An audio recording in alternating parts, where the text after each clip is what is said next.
your belt. You know, you just go, right, I'm living free.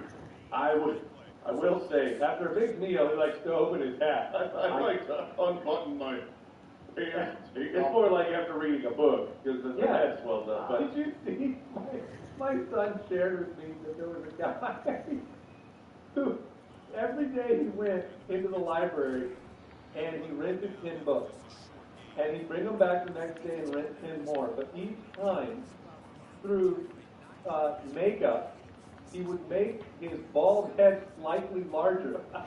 And so every day when he would return to the library, his head would become slightly bigger as he would rent 10 more books from the library. This is so much work for and a show. It was all just, how long would it take for the person to know that he was bringing the books back, and his knowledge was rising and rising. Yeah, that's incredible. What a bit. I was going to say, I think I'll go snap open before I ever go one button. Really? Yeah. I'll just, the one button, the structural integrity, man. That thing, like, whatever, the snaps, they're wiggling all over the place. You're going for one button. So in other words, you are one step from open right now. Well, no, I'm on 3. Oh, you're on 3. A lot of hats are 2. I was going to say, I got pictures of a hat that's on 2. I have purchased many a hat where I put it on 2, and I'm like, never wearing this hat again. Just too much fantasy football knowledge up in that noggin. Like, yeah. When I get a haircut, that can help it a little bit, but not very much. All right, the community. Head over to jointhefoot.com, get access to the new extra advanced stats and tools, the Stream Finder, a lot of resources for you. This year, jointhefoot.com, check that out. We got a Thursday night football game. Yeah, we did. And let's start with the good stuff. For me, the good stuff was Devon Achane was healthy. He played, he started, he played way too long into the game. Did they think he was Derrick Henry? Like, what are they doing out He there? had 29 touches in a game where we weren't sure if he was going to play. And then Jeff Wilson went out injured. So yeah, which, on Twitter, you're reading, this is what happened. Jeff Wilson went out with, I think, what was it, an oblique? Yes. Okay, so he went out. That's why Achane was still playing late into the game. But it's like, why don't you put Jalen Wright out there? Like, let the rookie get some touches. But he was also coming. Oh no, he wasn't coming off of an injury. No, he was a healthy stretch in week 1. I mean, not my decision to make. That was great for fantasy. It felt highly questionable. It's unbelievable. At the end of this game at PPR, Achane outscored James Cook, who was in his own right unbelievably awesome. And I can't even imagine how many fantasy points he would have scored if the game had stayed competitive, because it was like, felt like it was the game just started and 3 touchdowns for Cook. So yeah, I mean, James Cook was the story. Achane played a ton. Arizona. About the game is right. I was wrong about everything. Yeah, it was. Tua was a terrible start. Wide split maybe. Wide stack. Buffalo. Wide stack. 3 interceptions. 2 of them inexplicably to players that had not been on this roster or played or had snaps with Tua that he threw anticipatory throws to that didn't know the play. I mean, Robbie Chosen was one of them. He didn't go down the sideline. He cut the route off. Tua threw it up the sideline. The other one was to the boys. The boys. The boys. I mean, they had them. I don't know what to make of the game overall in terms of like Buffalo. Buffalo looks great. Maybe Arizona's better than we thought if they almost beat Buffalo and Buffalo, but the defense was incredible. They only threw the ball 19 times. Yeah, it was Tua being so bad when he was healthy during the game. Led to Josh Allen having a very subpar fantasy outlook. Which is their recipe. This is what they love to do. This game script, run the football, and play defense. I think is the way that Buffalo wants to win the ball game. It was great to see Kincaid get forced into the action. I mean, it was very early that it was like 2 immediate targets to him, and he got, unfortunately, kicked in the head, like it's an inadvertent kick to the head as he was getting up from the missed time. And then, Keon Coleman with the goose, which is I think far more a product of just what happened with the game. I don't think he would have been shut out.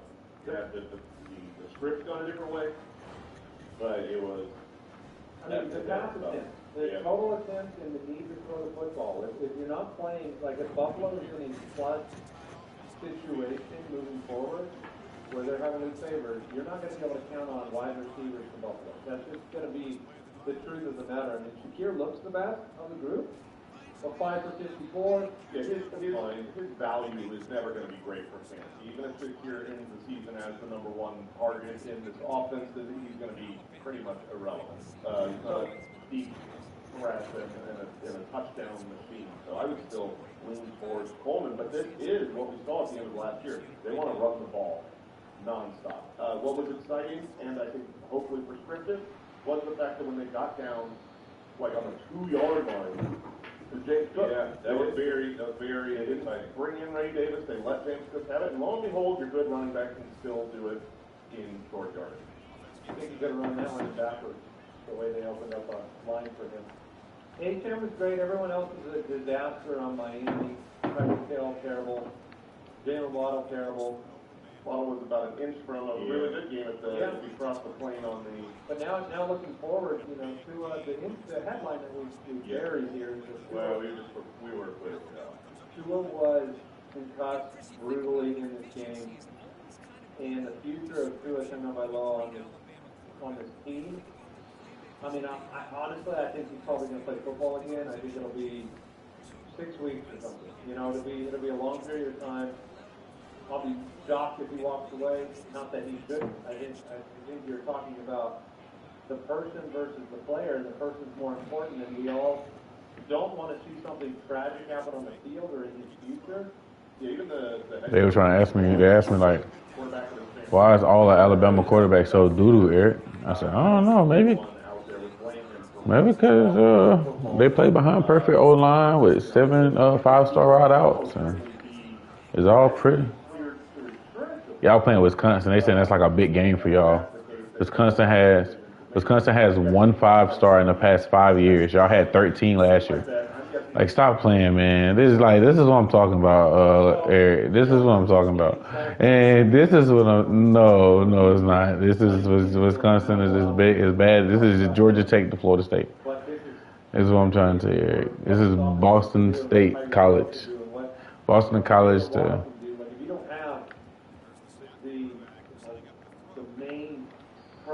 Throwing the ball deep in these timing routes, like you're going to have major issues. Like you're going to see screen passes to Tyreek Hill every week 15 times. And you can see, a lot of the running games, which, maybe that's good for A-Chem and most of them get back. But overall, it was demoralizing. It really, as a fan, it was demoralizing. And, shame on every single person that tweeted about Tua's capabilities. That's not the point right now. Like, everybody, if you're on a football field running faster than any of us can run, making decisions faster than anybody can make a decision, honestly, it's like you get a first down as well, where it's like you really can't you know what? slide. That's the problem. That's what makes me so angry about it, is that if he slides there and doesn't get the first down, the whole world's going to come out and call him, whatever. You're soft. You don't know what, put it out there for the team. Go hit him hard. And then if he doesn't, he's also stupid because he put himself out there and took a risk. I think we all agree Tua should be sliding. Mm-hmm. Like, we all. No, that makes it easy, Eric. Making split-second decisions. I'll get yours a little bit though. They ain't going like they used to go. It's hard to do with the. I do it'd be like a special one, like because there's only 3 games for that one, and you get 77, 79 packs. I got like an 85 out of there just a minute ago. It was cool. I think it was out of that. But it really bothered me. For the season, and then there's 3 more games for the championship. This is beyond football. So we'll have to wait and see what his. 3. In the meantime, Jalen Waddle takes the biggest hit. Tyreek Hill will be the #1 target. They will, the screens go to him first, and he is so unbelievable that you can have an inaccurate quarterback throw him the ball downfield and it's 10 yards away, and he'll just go run to that spot instead and grab it. So I think Tyreek is still someone I'm going to every week with a backup quarterback. Waddle's someone I'm probably going to fit until, I'm shown otherwise or until do it. In fact, A-Chan, I'm not worried about that. No, I think A-Chan was outstanding. I love all go. I love NCAA for that all go. It's like the crutch. It's like if I'm ever in trouble, I can run all go, and one of them gonna be fucking up. That sucks. That's whack. I get how whack it is, but also fuck y'all.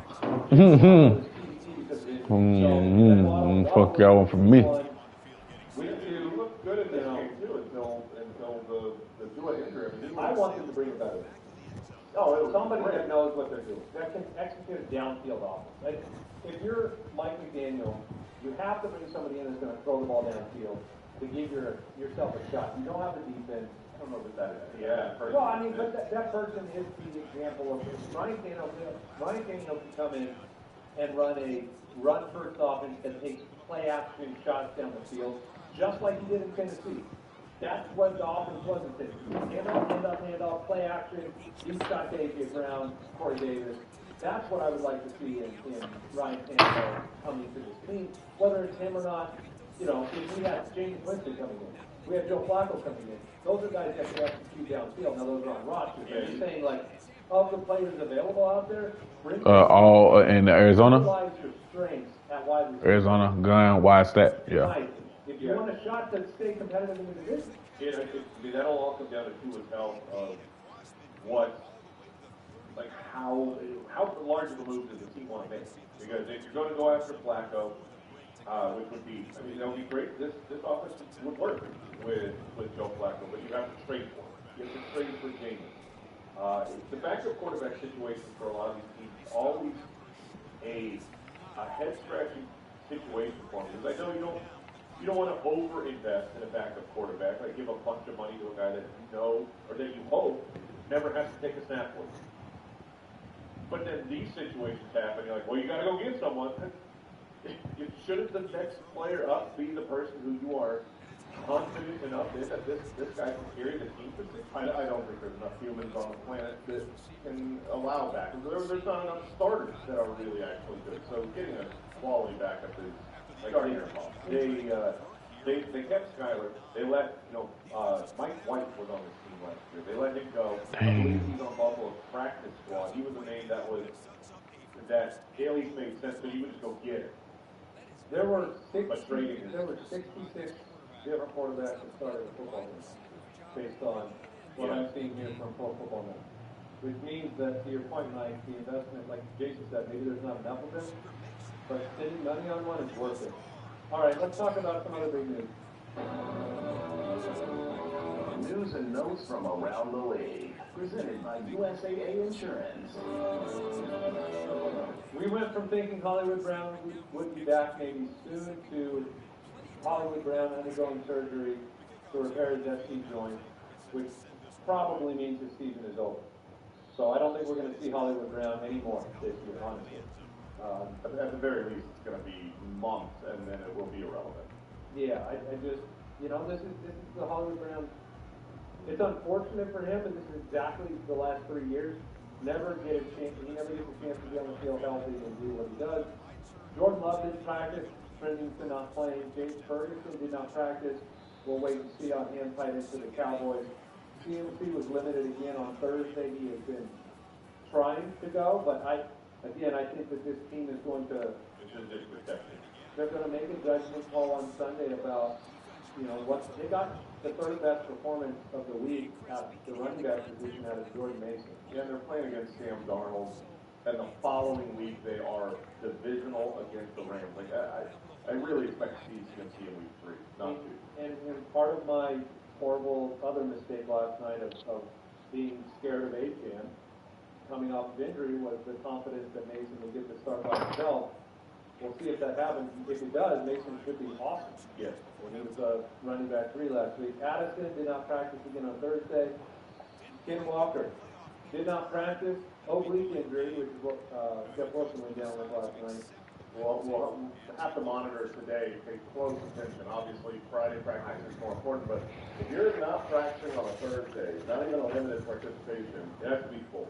To have any confidence of playing Ken Walker on Sunday, it has to be a full practice today. If it's limited, then he can scared to actually play, and I'm going to be terrified to start. And against a really tough Patriots defense. What else do we have injury update-wise, guys? T. Higgins not practicing yesterday, not seen practicing today, but he is definitely trending. Wait, would you just trade him off your roster so he can play football? If you are the reason, 100%, 100% you're the problem. He's like holding out until he's off your roster, and I don't blame him. You know, I wouldn't want to be on your roster either. I want to be on mine. Trade him to me. Dalton Schultz limited. Hey, come get him. Roma Dunze, Keenan Allen didn't practice. Malik Neighbors popped up on the injury report, which was concerning after I made him the start of the week, and then today Brian Dable said he is good, no concern. So I watched an interesting little interview with Kyle Rudolph. Did you guys see this? I did not know. And he was just talking about Daniel Jones and just how, because he played in New York, right? He played against him, and he was just saying, like, this is not the guy that I played with. Like, the confidence is gone. Like, the confidence he has, like, you know Daniel Jones. And one of the reasons I think that in the beginning, you know, I think Mike, you maybe were the most vocal about his potential upside in fantasy when he was playing well and giving you those occasional games, because of the skills there. He can run the football, he has the physical arm talent. But Kyle Rudolph is like, this is not the player that I played with. He's like, he doesn't understand, like, they can't protect him, right? That's been a part of it. He's always he's gun shy, yeah. And then, you know, they went out and got him Malik Neighbors. Cool, you got him a weapon, but you took away the weapon in the backfield. Like Saquon Barkley was part of what gives you the opportunity to throw the football and keep the defense on its toes. We saw what Saquon did in week 1, so it was interesting to see, like, Daniel Jones and Bryce Young had no confidence. Yeah. And I'm not sure Watson's very far behind. Confidence plays such a huge factor. You saw Tua talk about this when he had Brian Flores and Rose and the Saints, what that did for his career. You saw Andrew Luck talk about like how important confidence is everything for the quarterback position. And if you have one leaky part of you that's not confident, then you need to walk away. Which is why he walked away from football. It was about that. So it's like, yeah, it's unspoken. You can't really, you know, analyze it or quantify it. Quantify it. That's what I'm really looking for. But you certainly see it with Watson and Daniel Jones. Those two look like. And Bryce Young. Yeah. His is, I think, more than good. Oh, I think. I don't think he has special physical traits. Oh, I think so. I mean, he went number 1 overall. I think he goes to another team. He's probably fine. That team is broke. Carolina is what they do to their players. The amount of time we got optimism about players. Sam Darnold playing pretty good right now. Carolina Panther is awful. Baker Mayfield's a star in Tampa. Carolina, he was awful. You know, Frank Reich got half a season. They are broken fundamentally. Sure. I don't think Bryce Young has a chance in Carolina. So, but you obviously view him as deficient more than that. I think he's a Tim Couch at this point. The guy, you know, used to draft to be a team that has wrong plays.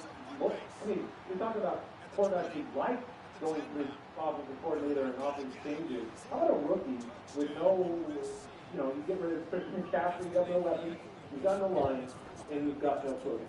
I just don't know how well you can do, and then once you're confident, you've got your stuff. So that was today's news and notes presented by USA Insurance. Learn more at USA.com. Sorry for sure.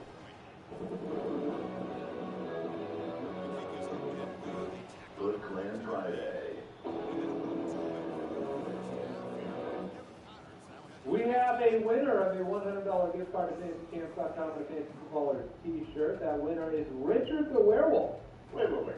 We're literally giving this to a werewolf? That feels good. I don't know. Werewolf is mostly normal until the full moon. Yeah, but if they're wearing the shirt while that happens, Now, don't do you that. don't get an extra. There's no insurance for being a werewolf. No, so congratulations. Richard the Werewolf is the username over at jointhefree.com. Also on this very scary. Oh, sorry, that's how ironic. Friday the 13th? We are. It's Friday, and it is the 13th. Yeah, vote out for all of our server projects over here. All right, well, pick up for Facebook coming back with the forecast. This episode is brought to you by Uber Eats. It's football season, and you can now get almost anything you need for game day delivered with Uber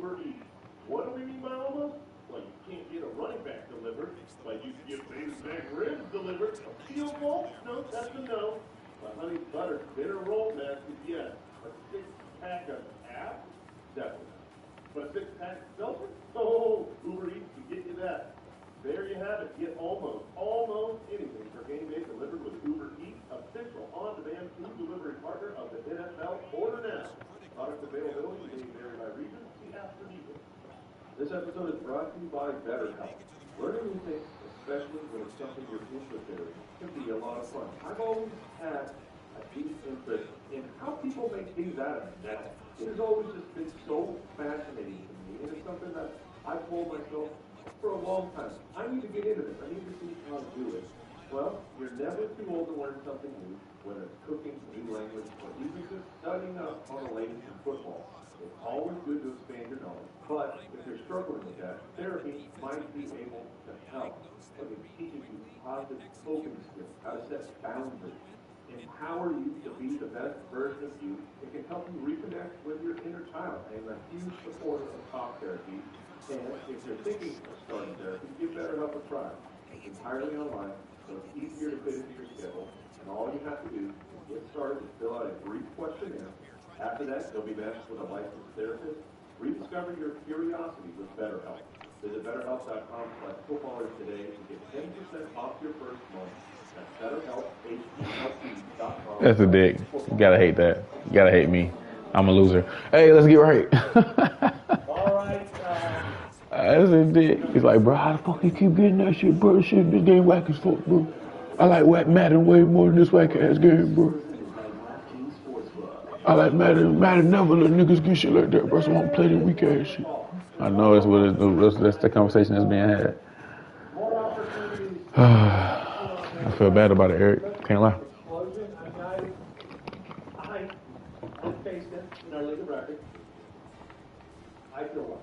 Oh, you should. You should. And it wasn't worse. But shit, them niggas didn't feel bad when it was making me get 8 turnovers in the wreck, shit, and getting all the steals, shit.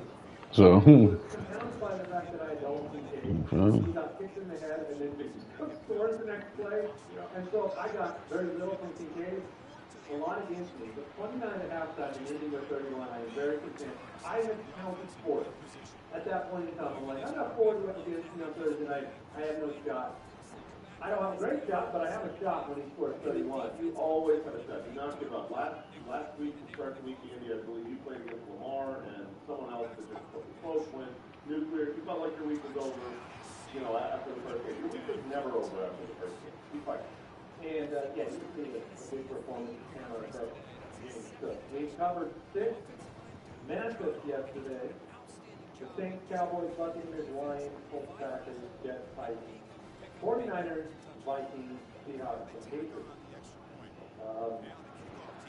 9 matchups in the fantasy points face-off today. Let's start with the New York Giants and Daniel Jones at 0-1, traveling to Washington to take on the Commanders in D.C.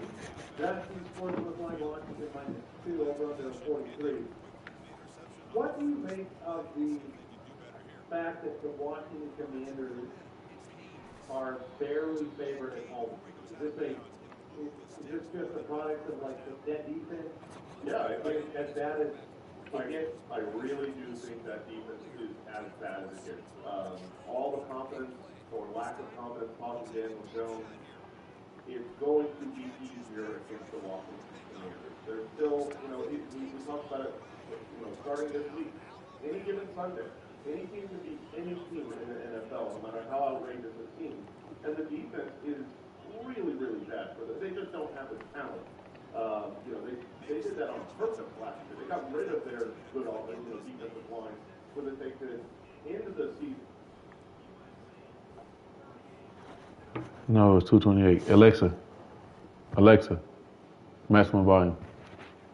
Take your defense. So, you know, Malik Neighbors, even Daniel Jones is super flex. I'm all That means the answer is longer, sir. Jaden Daniels has a rushing line right now set at 51.5 yards. Why? That's right. That is the equivalent of 128.75 passing yards for fantasy football. That's why you start players like this. He scrambled on 25% drop back. He should. You love the scrambles, but you love the read option at the goal line. Two of those, right? Yeah. So, It was no option. No. Defense. Jamie, there's no option. There's no read. Yeah. There's no read. The read is who you again. So He's gonna run it. Yeah. I told you guys yesterday, my son made the rookie mistake, drafting by himself. Drafted Brian Robinson, drafted B. Robinson. B. Robinson at 4 overall, and he drafted his friend over the weekend. Brian Robinson outscored Bijan in week 1. Brian Robinson in this game is very interesting. I think that with him favored and the involvement that he had, I do think he's going to be a solid RB2 in this game. David Daniels, you can start. If you start Daniels over Stafford against Arizona, I would. Yes, I would. what about Baker against Detroit or Goff against Baker? I'd still stick with Daniels. I've got Daniels ahead of all of them. So, Terry McLaurin, 4 targets, 2 for 17. You could definitely chalk up week 1 as, Coach Williams came out and said he doesn't want Daniels to run as much, wants him to throw the football. No. You shut your mouth. Shut your mouth, Coach. I do believe that if you throw a touchdown to McLaurin, it will also count for him. Yeah, well, don't tell him that. He said he wants him to have a breathe, and then if it's not Yeah, you gotta let that. throw the next down. What? No, scramble. It's not a first. What are you talking about? Oh, yeah, that's what McLaurin, I need interesting. McLaurin is McLaurin or I guess you think it's Jameson Williams. We're gonna go Williams. I will. Yeah. Find me a low Christian Kirk or Terry McLaurin. That's where I was going for. I'm okay going Terry there. His of the week ones where we remind people try not to freak out. Gotta love them. Oh God, they're my favorite.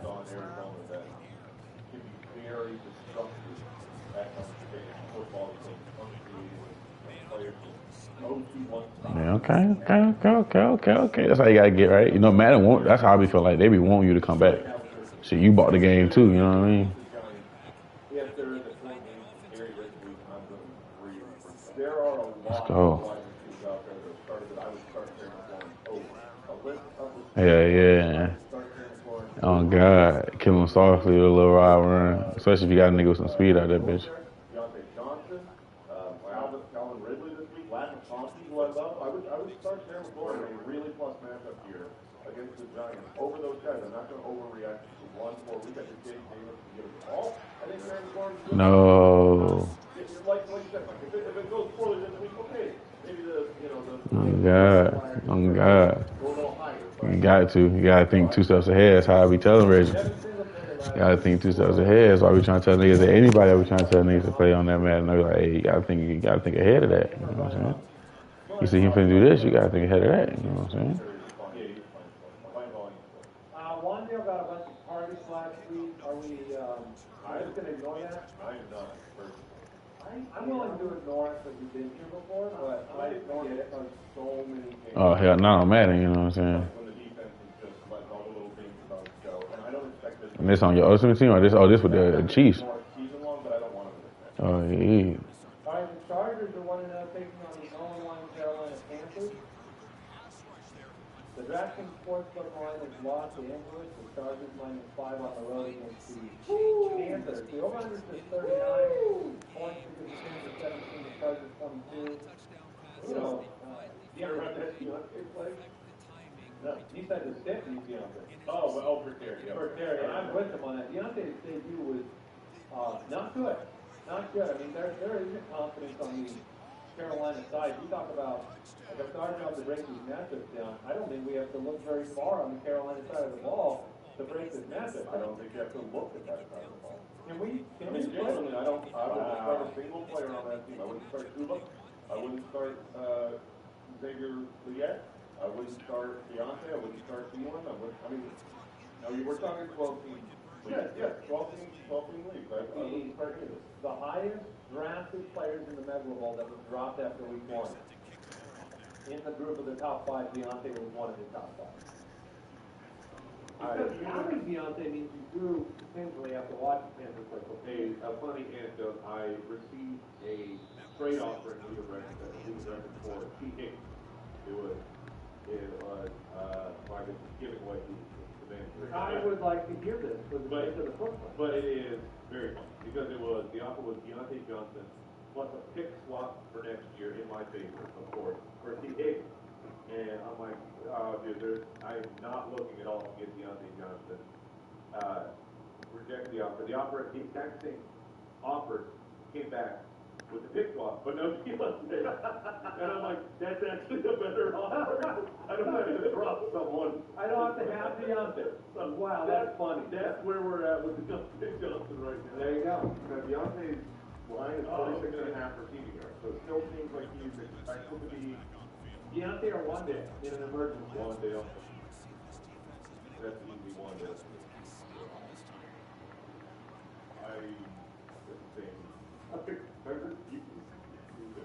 I would probably go Deontay. I probably would too. Herbert, Bryce Young, face off this week. J.K. Dobbins and Gus Edwards are both great starts, so I put them both out there. Gus Buck is my start of the week. Jason, you talking about McConkey? I love McConkey. I'm not excited about him in this matchup. In week 1, by the way, the Commanders gave up 32.2 points to running back. Fantasy points in week 1. And just 21 to the quarterback position. So Herbert and McConkey are kind of out for you. Yes, the passing game as a whole is out. If you look at what the Panthers did last year you could run all over them, and you could pass all over them too. This is not a scary secondary, but they were number 2 in fantasy points given up to the quarterback position. I think 10 fantasy points a game is what they gave up to the quarterback in the league. They were number 2 against wide receivers, number 1 against tight end. It's not because they were awful, it's because they were unneeded. The passing game is unneeded against these Panthers. That happened with Houston too. Yes. Houston had a horrible secondary and didn't give up a lot of fantasy points because you didn't need to. Why throw when you could just run the clock out? I've got a good lead. Let's get to next week, everybody. The Cleveland Browns are 0-1, taking on the 0-1 Jacksonville Jaguars. We blew a 17-2 lead against Tulane and Dolphins in week 1. The DraftKings Sportsbook line Jacksonville -3. The over-under is 41.5. That's not a lot, but not the Miami Jacksonville game of last week. That was a dud compared to the over-under. So we get to see a couple of former Clemson quarterbacks who have a ton of money wrapped up in their contracts face off against one another.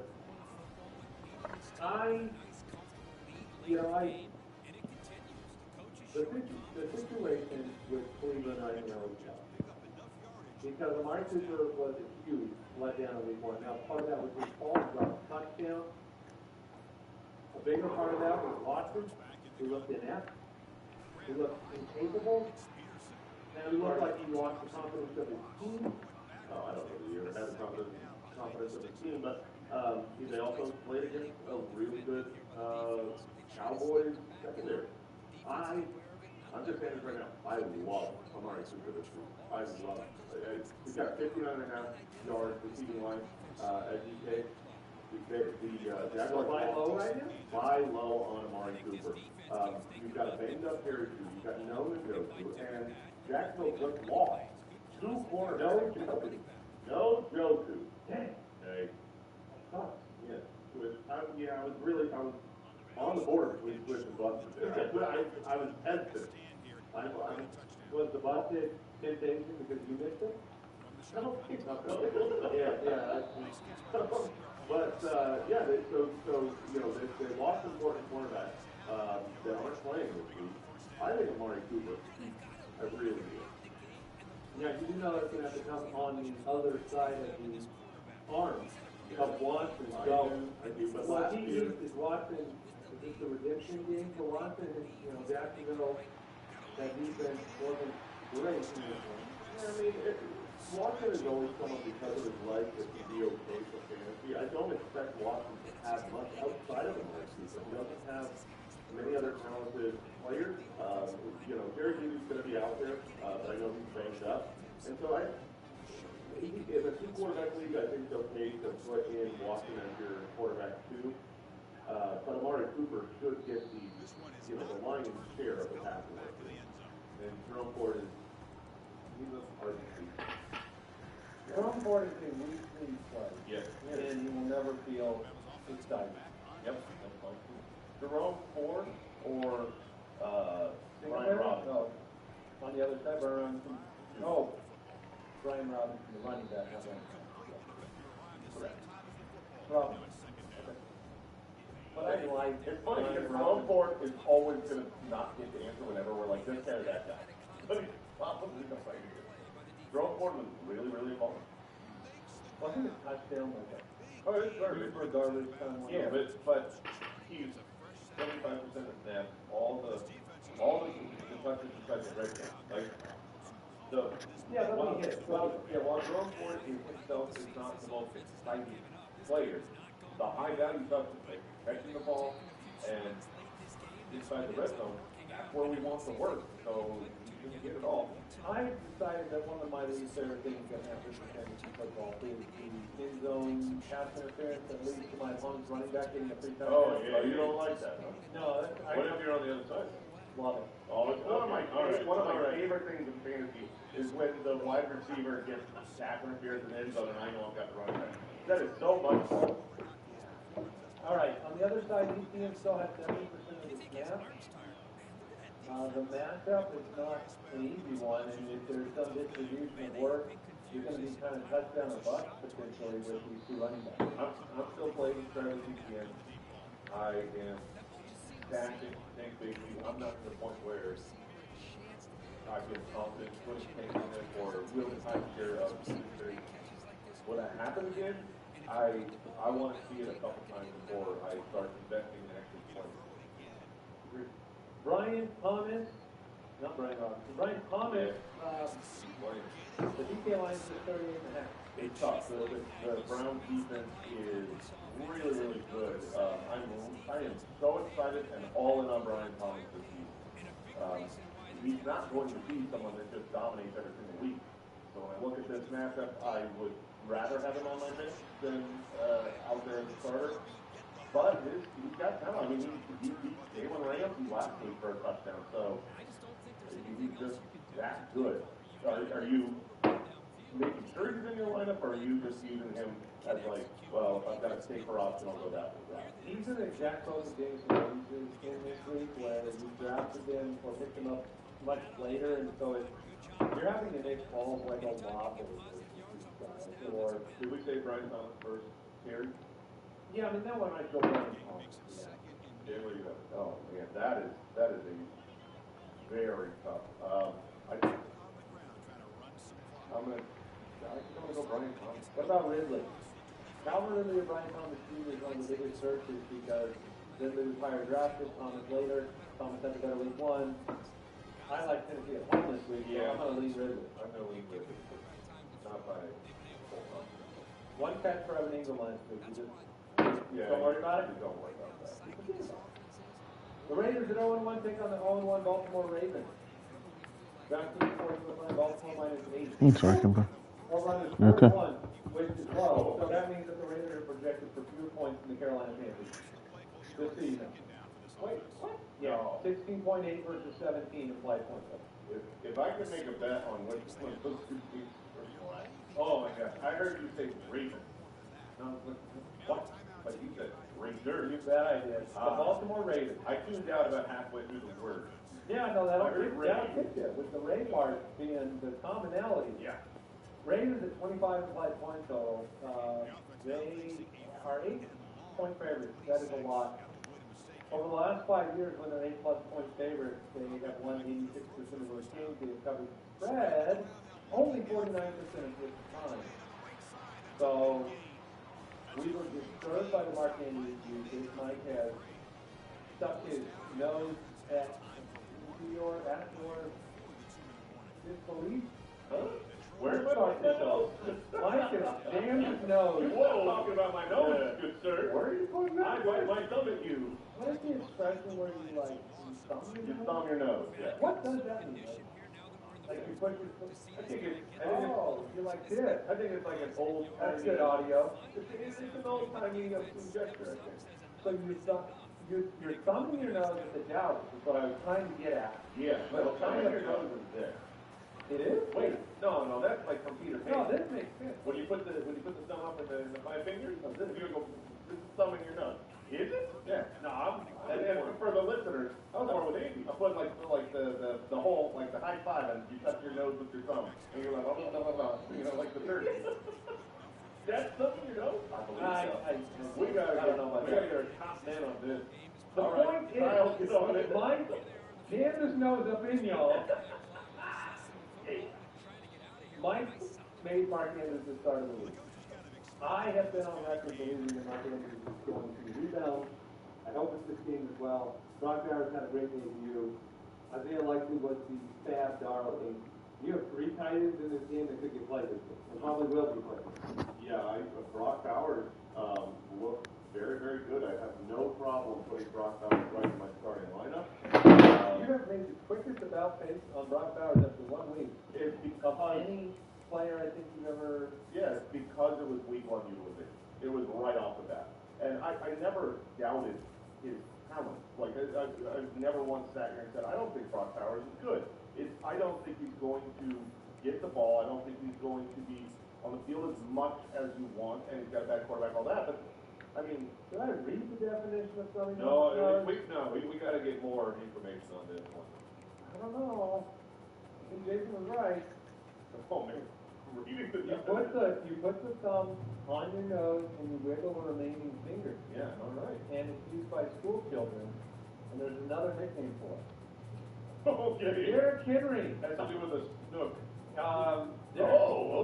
see that phrase. What is it, Al? It's cocking a snook. What?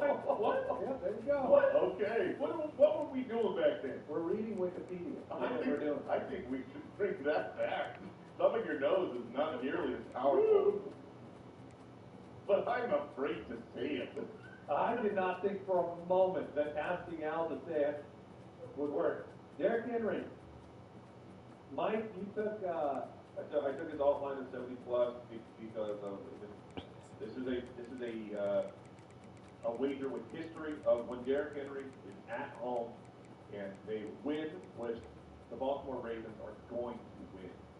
And will he be salting the game away? And I think he will. Yeah, sure, 30 carries, like Harbaugh said, that's not in the game plan for Henry. But the game plan for the Baltimore Ravens when they are up is to run the ball out, and that's what Derrick Henry is in there. What's Dave Flowers' role in your fantasy roster? Dude, to be infuriating. He's a PPR flex. That's what I think. If you are in full PPR, he should be fine. He's a very highly targeted player, but they are usually short to the line of scrimmage. Now, it's not entirely fair to look at his box score from week 1 and say that everything was short. He had at least one deep pass down the field that he would have had, would have dropped it, but it was a hardcore pass interference that drew the flag and moved him down the field. So, you hope they open it up a little bit, but I think he is a talented player, a jitterbug that looks good, and if I'm in a PPR, even a half PPR, I think he's a good flex option. Bowers' participation with a 25% target share led to Devontae Adams having his first 120% game in a while. He's only done that 6 times in the last 92 games. So 92% target share was where he was at last week. Do you expect him to get more involved this year? Yeah, I would expect the wheel to run over, not even squeeze it, it's just full run over Gardner Minshew in the locker room. Especially when they throw me the ball. He wanted Aiden O'Connell. Like he liked Aiden O'Connell and wanted him for the reason of his target share with Aiden O'Connell when he did. Yeah. Minshew is more conservative.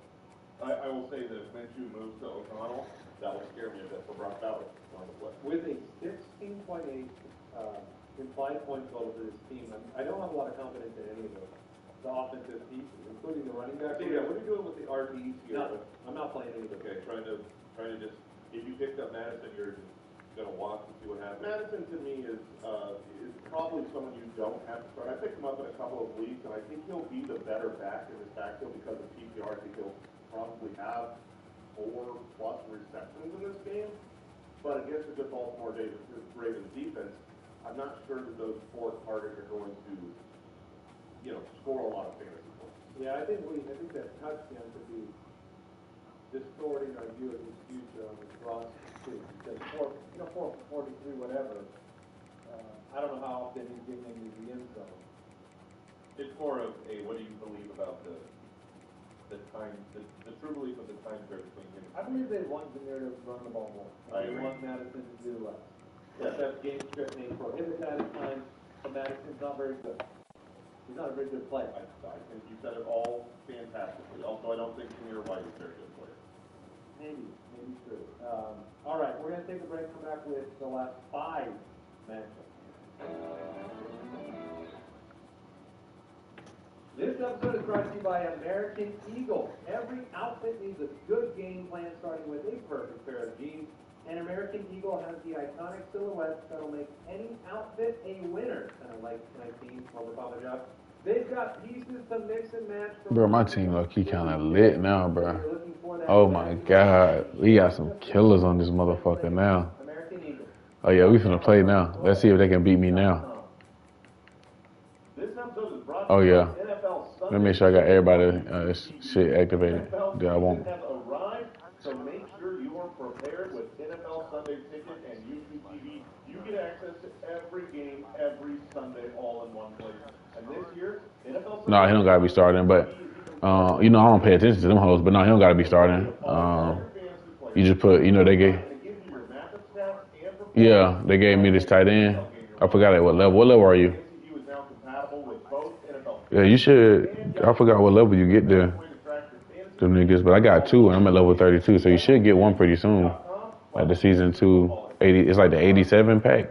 Local and national games on YouTube TV. NFL Sunday Ticket for out-of-market games. Exclusive digital only games. The Rams take on the Cardinals. Both teams sitting at 0-1. Both had tough week 1 matchups. The DraftKings Sportsbook line. Arizona -1 at home. The over-under is 48. Kyler Murray is fine, by the way. People were a little worried that he popped up on an injury report. He's okay. You see what I'm talking about? Okay. We I got 3 of them. I need 1 more. Mike made Stafford his start of the week. I am, for whatever reason, probably wrong based on last night's projection, but I just have more hesitancy around Stafford going on the road without Puka than I think you two. There's 2 parts to this. My hesitancy is the offensive line. The offensive line for the Rams just got decimated in Detroit. They lost at least. And then look at the thing and see when you get one. You should be getting one soon, for real. That line is just, they're makeshift now already in week 2, so that's scary. However, my confidence comes from Sean McVay and the fact that he's able to scheme these things, and he's had the Cardinals number just, I feel like the Rams own the Arizona Cardinals. They do. And so It was blue when you couldn't find them. Cooper Cup is my literal wide receiver 1 for the week. I think he eats, and there's no one on the Cardinals defense that can stop him. Stafford was the quarterback 7 in Arizona last year. Yeah, It was the second best fantasy performance of the year. his averages against the Cardinals are exactly in line with what you want from a streaming type of quarterback. So Kyron, put him in. Yep. If you are more desperate at quarterback, go with Mike's start of the week in Stafford. We have Cooper Cup. Yes. On pace for 357 targets. Nuh-uh. It's gonna be like the 87s. Hold on, let me go to the what's the name real quick. Yeah, it's wild. He's going to be Objectives. Marcus Robinson, he was already out there 92% of the time last week, so he's going to be fine. The question will be, other weapons. Their offensive coordinator came out and talked about Tyler Johnson, and that he's going to be the man. They said he is the man that's going to need to step up. Which, if you had, look, I still prefer Marcus Robinson as the lead because he's a vet. He was already good, and he already had a role in this offense. Oh, you didn't get one at level 15, you saying? Puka was fine. Marcus Robinson is one of the full-time wide receivers for this team. Now, after the game, we saw a quote come out I think, and I believe it was McVay. Hold on, let me see. Okay. And then boom. All right, okay. Let me see when you get them. Go back real quick. All right, season 2. It's going to be, nope, not that one. Nope, not level 15. gonna be level 23. Yeah, 87 overall. Yeah. Some confidence in playing. And keep your eye on Whittington, a rookie wide receiver who got so much buzz this offseason. I mean, he was everyone around LA. I'm ready for that champ shit now. Let's see if niggas fucking with my team now.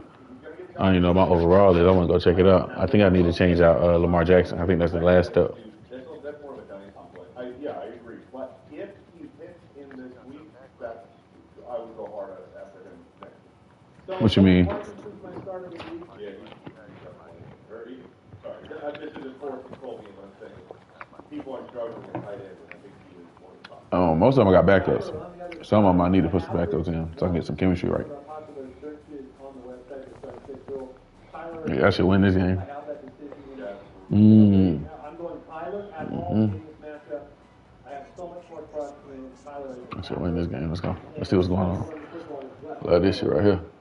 Love having the upper hand when I fought with the down hand so long.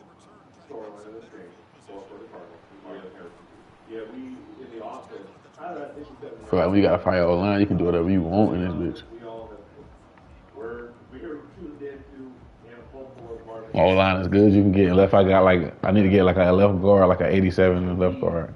But I got an 88 center. I got the 88. I got the best center. Besides the 89 center, there's an 89 center. I got the best tackle. I got the left tackle, the best left tackle. Yeah, that's exactly where I was going to go. Is if he can let the 58 not get a half. I think obviously only when we can be slightly above. Just because we're fair. I'm trying to protect her. As far as the line is going, I'm very optimistic. 13 for 300. Like, I mean, I like seeing a 58 and a half yard line. That says they expect him to be far more involved in the offense than he was week one, which I think the whole world does. Do you want to hear something to the optimistic side from our Yes, please. The Cardinals did not play the Cardinals. So you have a rookie. You got one. I don't see why Ricky Williams ain't out there. Let me put Ricky Williams in that bitch. I gotta change my depth chart. That's one thing I gotta do. Cause Ricky Williams should always be the starter. The first experience he had going out there and putting the pads on and doing it with Tyler was in Buffalo in week one, where clearly we would all admit that he had hesitancy in what he was doing on the field. And so I do think that means the acclimation period is going to be a little bit different. He just didn't get out there. I would take no further questions. Please respect my I privacy. think you asked me on yesterday, and I hopefully gave the same answer today. I will play more. Okay. And what about Pink Bell? Or Marvel? I feel like I want to be part of the Marvin game, so I guess I'll go there. I'm the other two guys, but I get it. All right, James Conner was the running back in last week, and the range was about 31.5 days. Let's go. Trey Fry led the team in We still got Lamar Jackson out there, bit. That's the funny thing about it. All these niggas that's new, and Lamar Jackson's still the one we got going on. The Steelers take on the Yeah, 88 for what?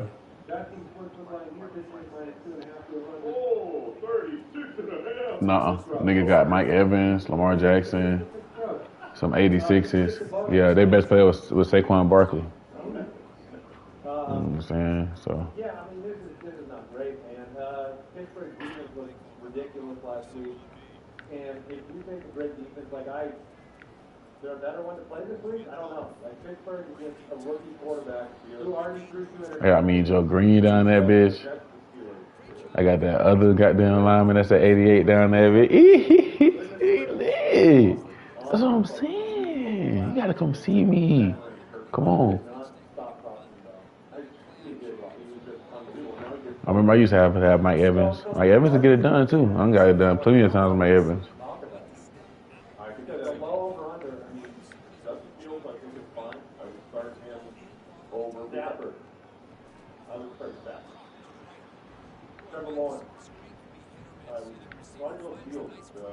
Lawrence with that Browns defense is tough.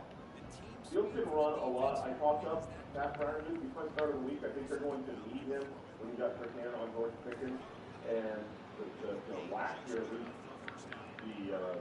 the Denver Broncos did not guard the tight end. So I think it's kind of a nice amalgamation of a streaming offense. I am currently being forced, due to my league of record team. Let's go. Stop playing me. I am being forced to play Devontae Williams. Let's go. He out of there. Yeah. Yeah. Yeah. Let's fucking go. Oh, yeah. Then we got Darian James at the other goddamn corner still. So that's just clutch. Eee, lit. The fuck out of here, nigga. I'm so proud of my little team. We done turned up finally, because I've been waiting so long. I haven't played this shit for so long like that. I just been chilling, like getting niggas, selling niggas, just keeping my monies. And now we done balled out on their ass.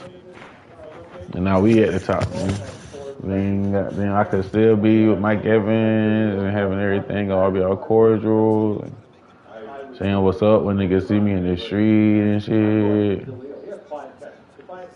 Not in my head and shit at niggas, but why do that? I will say this, when we look at the PPR scoring format, his receptions were worth 5.1.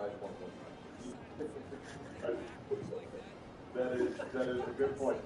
This nigga finna quit. I don't blame him. Highest drafted players dropped after week 1 missed in the Megala Bowl. There was Roma Doomsday, Joe Burrow, Taylor Williams, Deontay, and Devontae. Devontae was the one on that list that I think you should never be dropping. A starting running back. So you wouldn't drop Cuba? I don't know that he is a starter. Yeah, I would hold on to Chuba, but I would certainly not. Devontae, if you drop Devontae, I would not have, but I totally understand it. That was this is an emotional rage drop after seeing what happened last year, hoping for better, getting week 1 thing. I've had enough of it.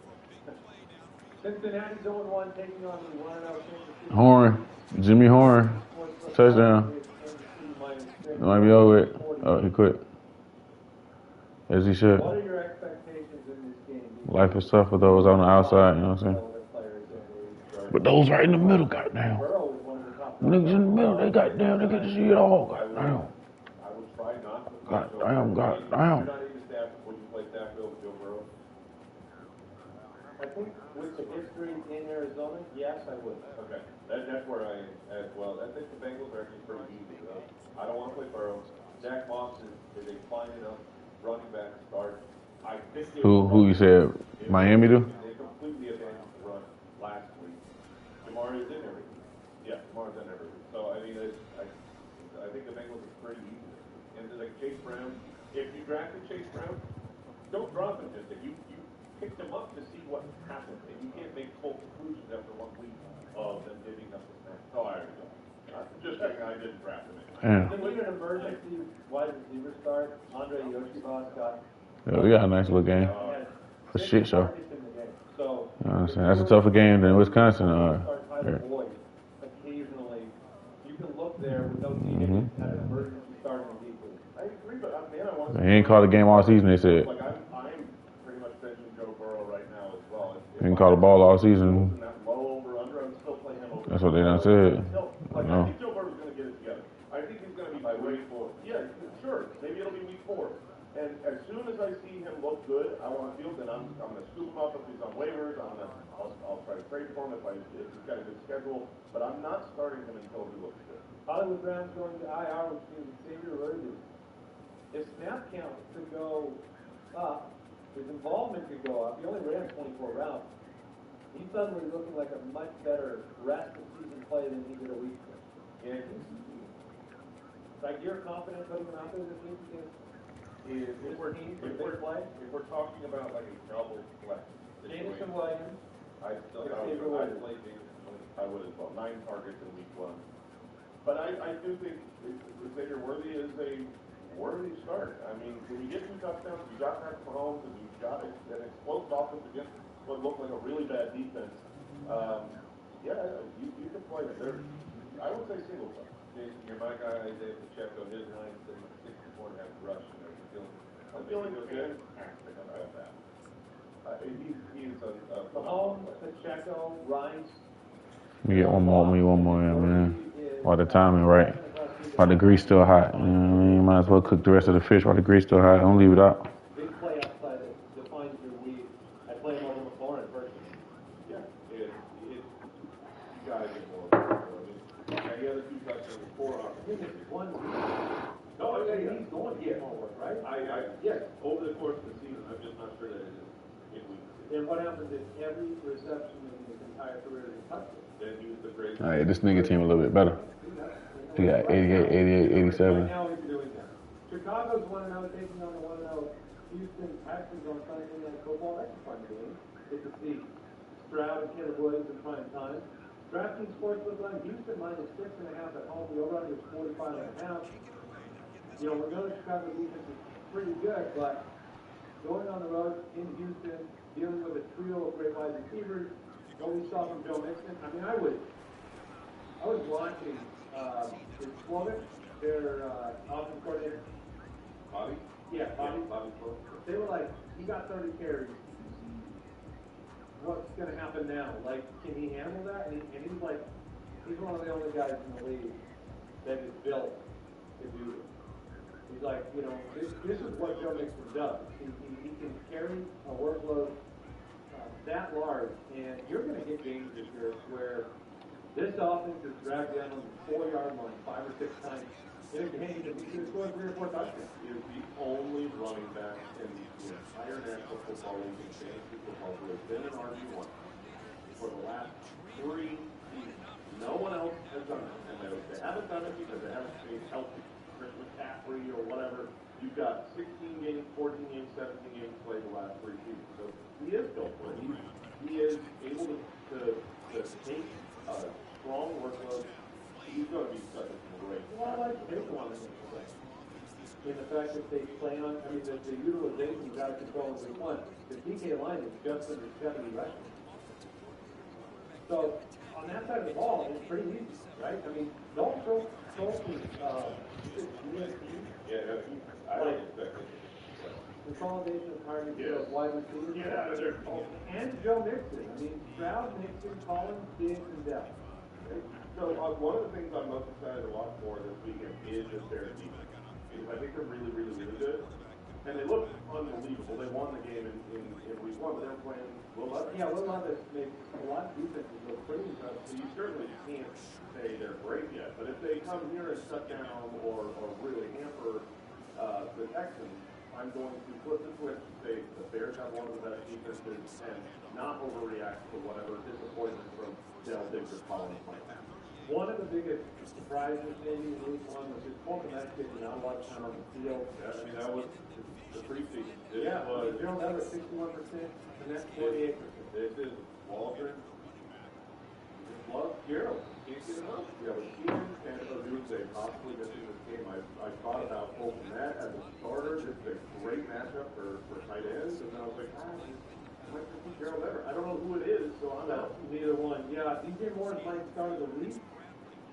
DeAndre Swift, Validation of target. if you drafted DeAndre Swift, Swift should be better in this game. I mean, if Keenan Allen and Odunze both miss, he won't be. like, I don't think you will either. I'm saying. Defense doesn't give up a lot to running back. Yeah, I think that he will be, targeted. Austin Eckler or DeAndre Swift? I've played with. I'm sure Eckler had a better week 1. That's why I was asking. And while I think most people play good, I'll bet Eckler has a better week 2. Caleb Williams was one of the biggest drops in week 1. If you're in a redraft league where you drafted Caleb Williams, you got that performance in week 1 with 93 passing yards and lowest in the league.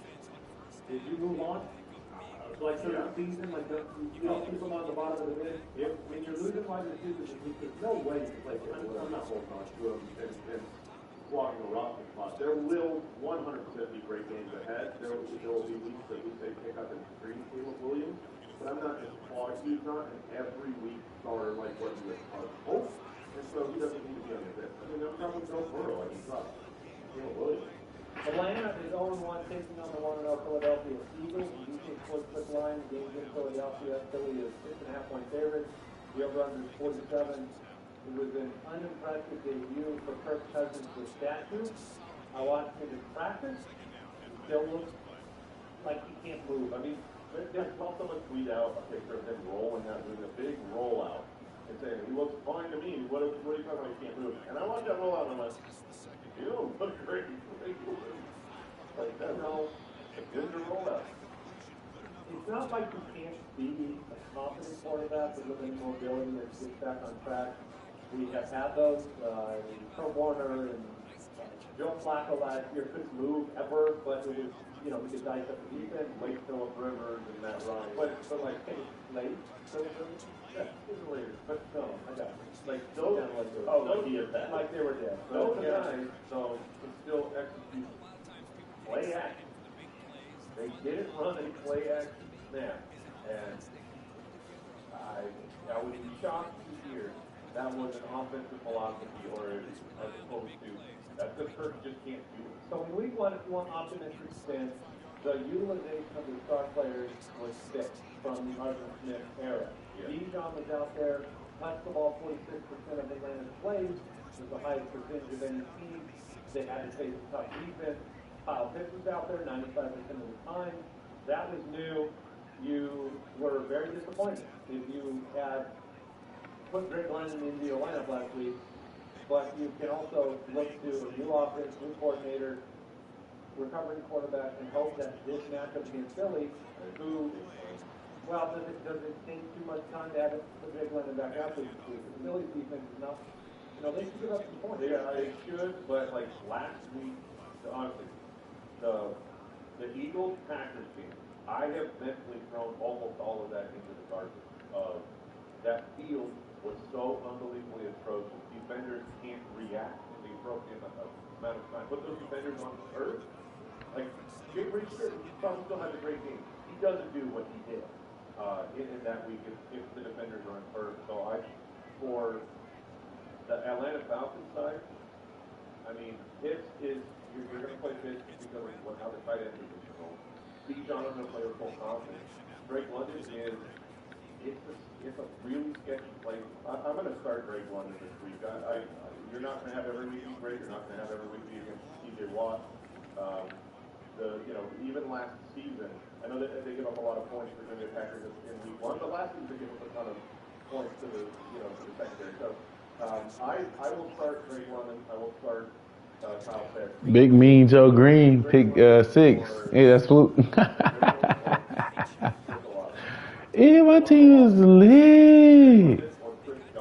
Yeah. Oh, yeah. Let's win a little championship. Let's get like some shit going. Let's get some hoes naked in here. I think it's a matter of if you need upside or if you need safety. Safety is Chris Godwin, but Drake London still has more upside than that. I hope that's true. Saquon, Hurts, A.J. Brown, Devontae Smith, all out there. Devontae Smith's line is at 59.5 right now.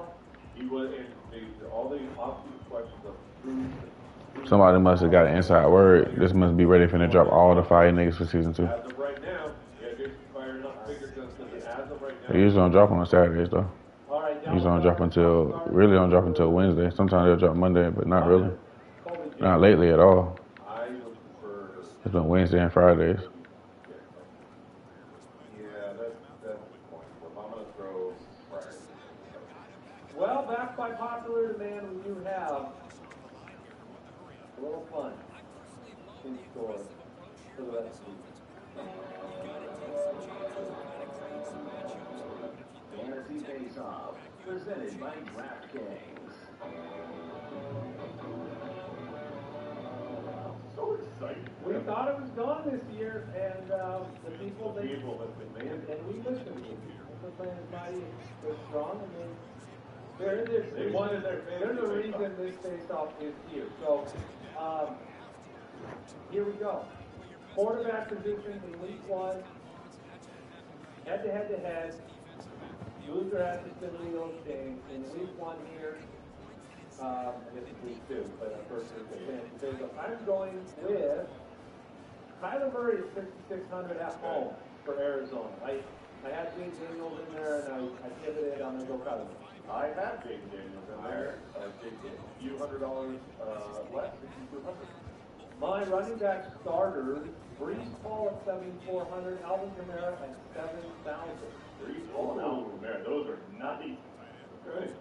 Go ahead. Mine are not quite as nice, but still mighty fine. I've got Jahmyr Gibbs out there at 6,600 and J.K. Dobbins. Oh shit, Ricky Williams getting off. He remind me of Jenkins. And my RB Ricky Williams going crazy. Let's go. She got Ricky Williams and Vince Young. Get a little Texas going. I'll throw my flex out there. Then I Jordan Mason 5200. I'll throw my flex out there. I've got Jordan Mason at 5200 in my flex. Stop counting. Who's your flex, Mike? It's Christopher. Is it Christopher? Christopher Dodger. I believe that's Christopher. So Rod. Well, you can just go. If you go Chris, you're probably fine. I know, but I wanted to be a little bit formal. He was 6K.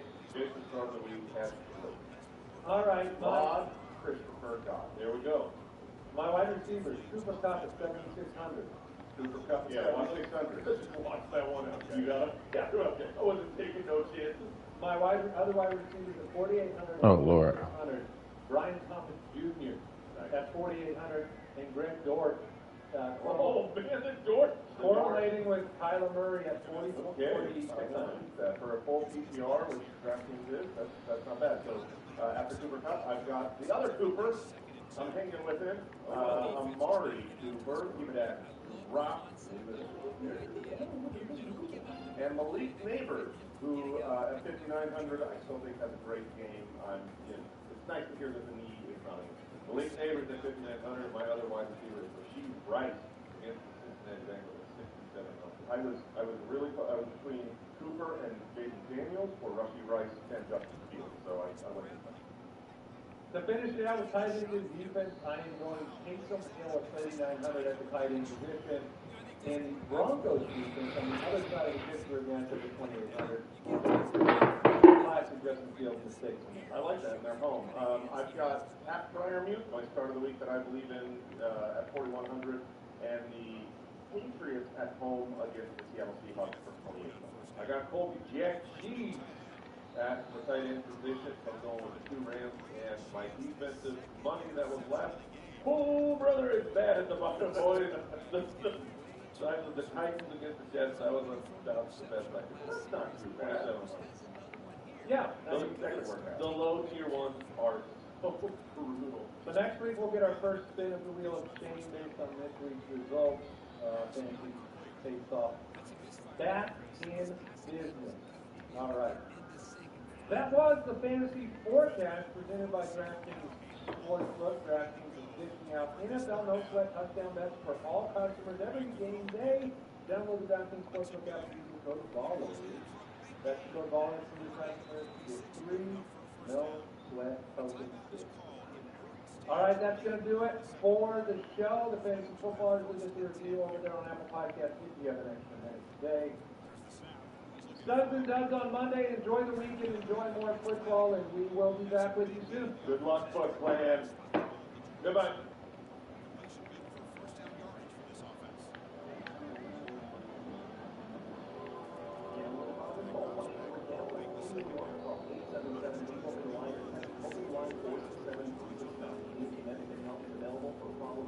Call 888-789-7777 or visit ccpg.org. Please play responsibly. On behalf of Bluegill Casino and Resort in Kansas, 21 and over, age and eligibility varies by jurisdiction. Void in Ontario. Opt in each week to get one no sweat for each game day. No sweat bonus bet issued based on amount of losing qualifying bet. Max reward varies. Bonus bets expire 168 hours after issuance. For additional terms and responsible gaming resources, see ukng.co/FBall. What's new from Apple? There's the new iPhone 16 Pro built for Apple Intelligence. And it comes with the all-new camera control, giving you an easier way to quickly access the camera tools. The new Apple Watch Series 10 has the biggest display and thinnest design ever. And this sound back in my search. Now available on one of 2 new AirPods 4 models. So, that's mine. Check out all of the new products and new features at Apple.com. You can buy yourself something new. See Apple.com for product availability updates. Apple Intelligence coming this fall.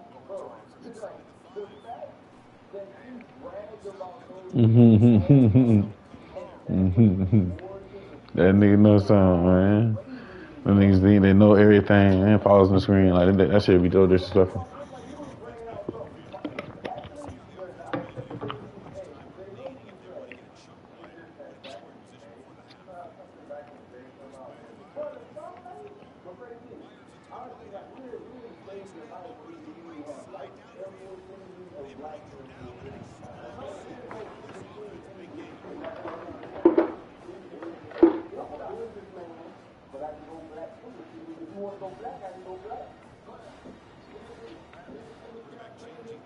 Yeah, facts. I'm saying, except like O-line, shit that you can't control. That should be mattering, you know what I'm saying? Like your O-line. So that's what I'm saying. Without having that O-line, flute, but 88 center, that nigga ain't made a mistake yet. 88 tackle, 87, 88 left tackle. Them niggas is just, they make it so hard on them niggas.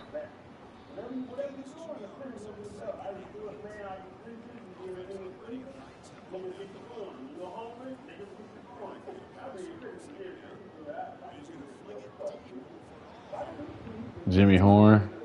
You know, he nice. A little fast little dude. Number 5, just like Crabtree, too. But you can tell it ain't Crabtree. And then Ricky Williams. All right, I'm done. Just know we lit. No, every day we lit.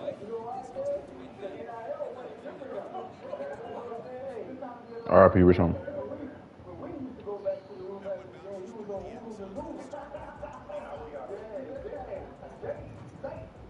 Hey, come, get down.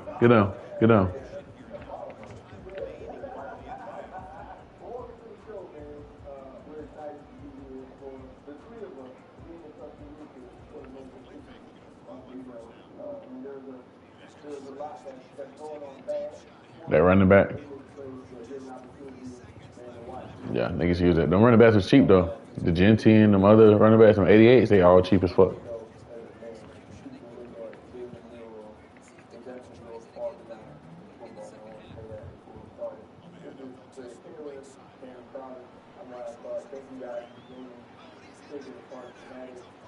Good shit, good tackle, fool.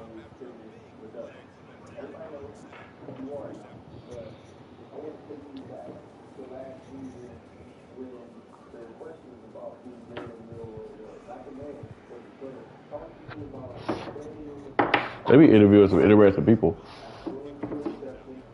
He interviewing Jalen Milroy right now.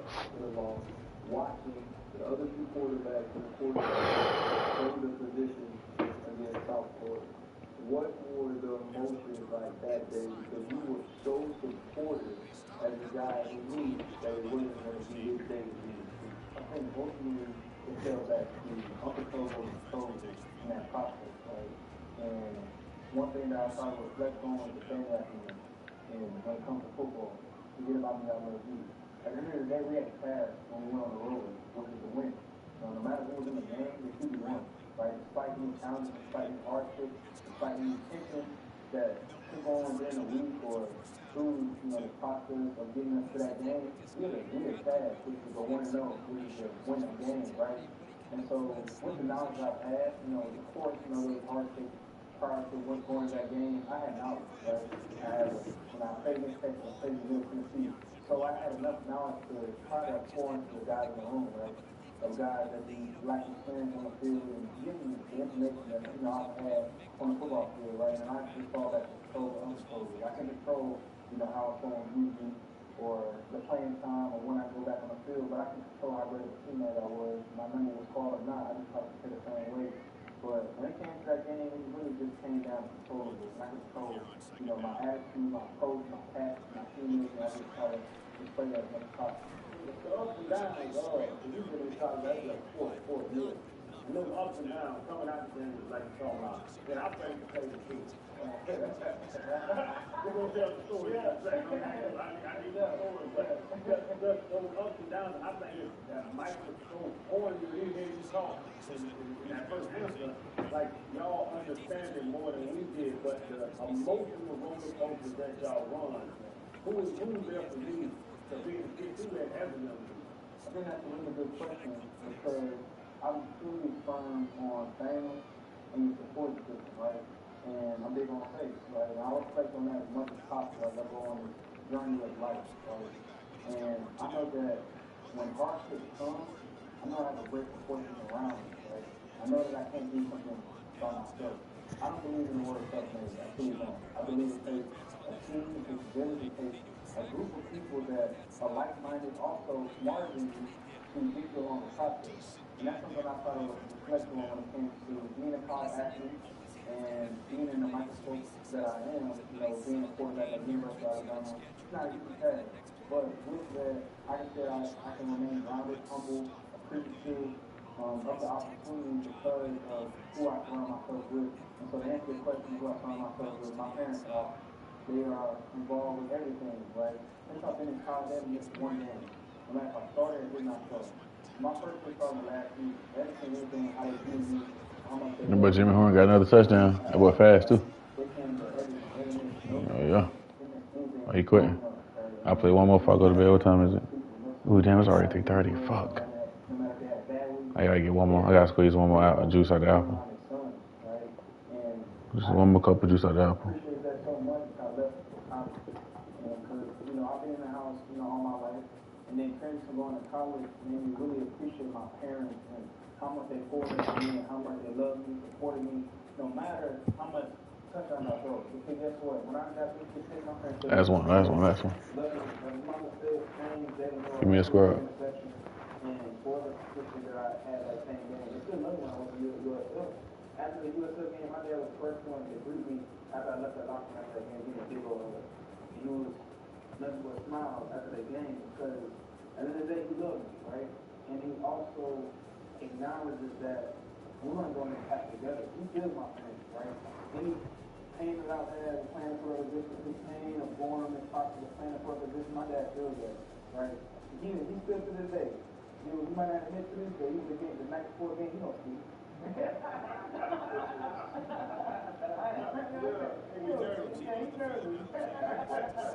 something you mentioned with parent brother speak about. That's something you're used to with the military background. Having that in the military. How did the discipline that they learned from being in the military and instill it in you? How was your upbringing? Like, what sort of structure that you give them most credit to? I'll say they definitely have impacted my life with their background being in the military. Just key points of just having military parents being detail oriented. Any goal that I have set as far as long-term sporting goal that I want to accomplish, and also being business, right? And I think that correlates to my life so much because that is something that separates me from being great and good in a sense. And I can just truly say that, with having goals set, that gives you a sense of direction that you can follow, a sense of joy along the process because you're working for something. And I'll say my parents, they must say, love me, appreciate they have a couple parents. They involved with everything. They want to be about everything, every decision, everything that comes with it. If I'm buying a pair of shoes, they want to make a decision if I'm going to purchase with my card. To this day. But, they're awesome. They big on setting goals, being self-driven. Also another thing, too, is that they can want it so much for me, but I got to learn for myself, right? And so going on this spot there playing football, my dad is so passionate about me playing for a position, so passionate about me playing a position. I love football, I love everything about it, but he told me that I can't want more than you. My mom mentioned to me, you can't want it more than me, you gotta want it yourself. And so that's why I mentioned the self-driven, you gotta be self-driven. So those are, the key things I learned from my parents that they did. The college football field, you talked about, when you just now said you talked about wanting to play quarterback position, you passionate about that position. And you have a skill set that says, if I look at you, you can play other positions. You are fast, you are strong, you are explosive. So the common mind goes, well, if you can't play quarterback, we can use him somewhere else. Now, the mind of a doubter, of a naysayer, right, would say though, he should play another position. We had Bill O'Brien saying you should play another position. Recently, we had Timothy Valoa come out and say, if someone told you that you suck every day, how would you feel? That would make you think you suck. You said you've had someone tell you that you suck. What was it about you that didn't allow what someone else's perception of you was to change your perception of yourself? What made it so true is that knowing the truth is my reality, right? And I always reflect on my childhood sweet moments, and I always look back at the little things, what we think of me right now. Initially, when I started playing the game of football, it was an opportunity for me and my dad to build a relationship. So I didn't really see it as something I was in the future, right? I saw it as an opportunity for me and my dad to have a relationship with each other because at the end of the day, that's the whole day my dad at work.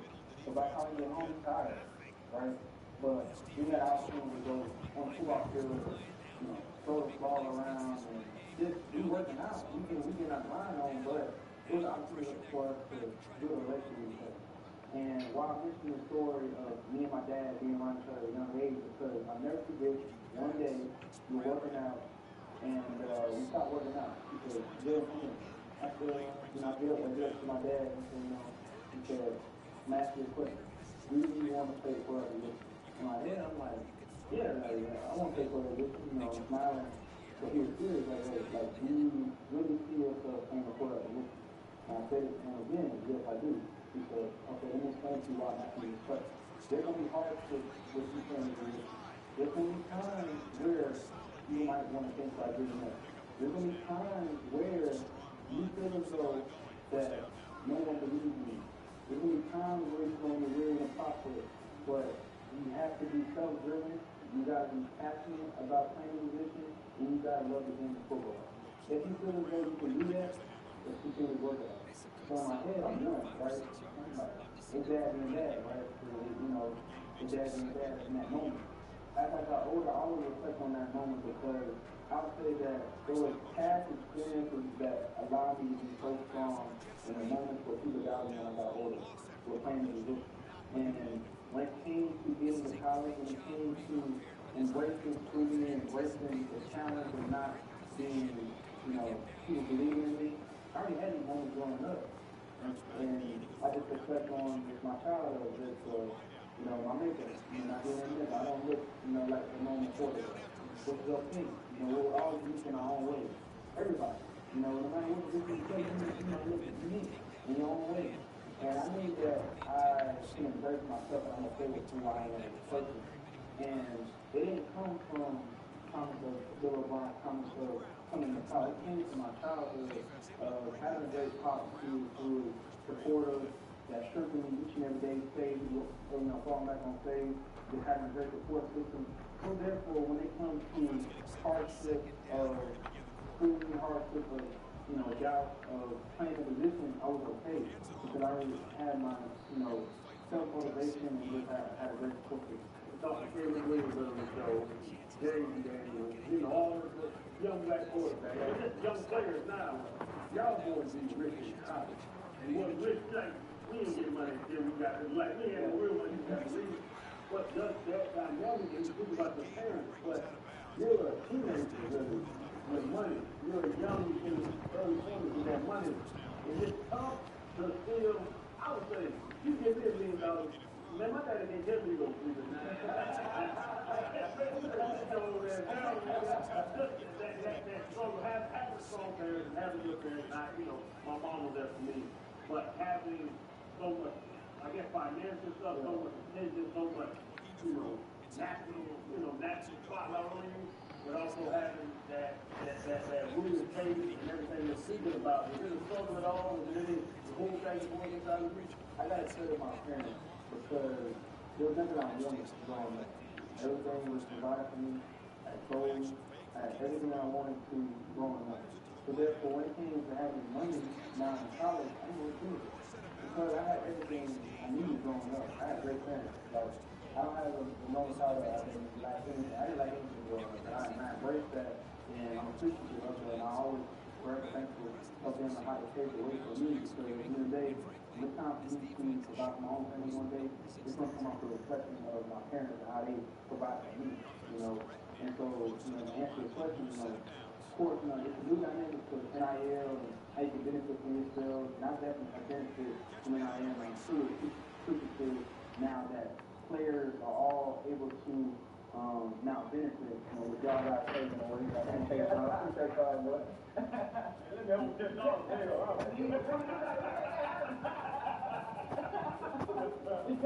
But I am, and blessed to be in the situation I am today. But I can just say that I haven't won the world. But what is you watching, Eric? Yeah, I hear that shit the whole time. What in the hell are you watching? Why they doing shit in the trap like that? Oh God, they doing him so dirty. Coming up in Texas, Houston, I'm sure you had dreams of going to UT, which is like you right, UT. When you had to switch your commitment to come to Alabama, did that hurt when you decided to go to Bama? I'll say the recruiting process was difficult because my dad said it to me is that you sacrifice these next 4 years to get to the next 40 years, right? That you don't see right now. But that big decision, it's all about sacrifice everything now to get everything on your future. And that was the thought process I had when it came to the recruiting process, right? NIL wasn't implemented in the recruiting process. Right? It wasn't there, right? So it was truly off of, of course, the university and, how you benefit and all, the different, all a bunch of stuff that was incorporated with the decision decided on the team. But it definitely was a decision that was something I try to really, think out and try to, learn as much as possible with the recruiting process.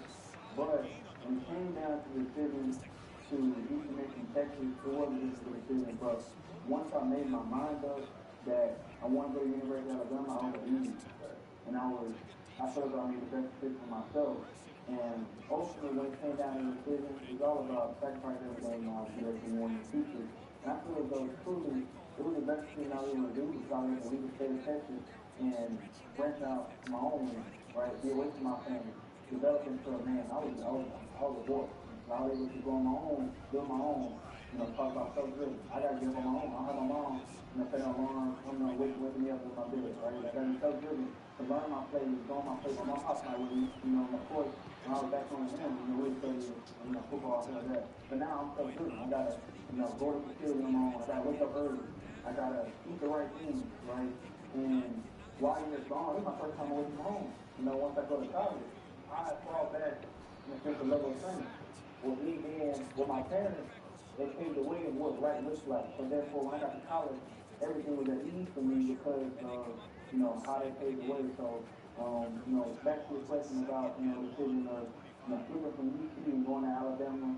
Although it was a hard process initially, I feel as though I was at ease once I made the decision. Fanatic Sportsbook is where fans play on game day because we reward loyalty 10 times more than the leading sportsbooks. When you bet with us, win or lose, you get up to 10% fan cash back on your bet. This is the most rewarding sportsbook. It was like choosing Nick Saban over being Vince Younger.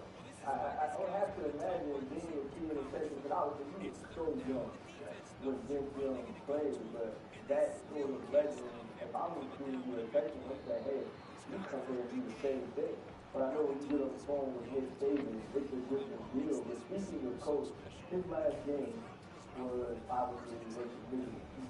That comes down to, I'm sure, everything you always want. Put the football in my hand and give me an opportunity to go win it. That game doesn't go your way. And you don't normally show negative emotions. You seem to have poise in those moments. But I can see the visible hurt walking off of that field. What was going through your mind as you headed to the locker room after that game? So I have two emotions walk off the field. Okay? The first emotion is immediately we go off that play. Right? Of course, Put that sugar on my tongue, sugar, taking this one right there on my tongue. Right there on my tongue. Which one? 85? Hey, oh yeah, it's over for that Eric. It's so over for that Eric. Then gave me so many free little linebackers, though, so I don't even got about no linebacker. After all of it, though, Colin Oliver's still like my best player on defense.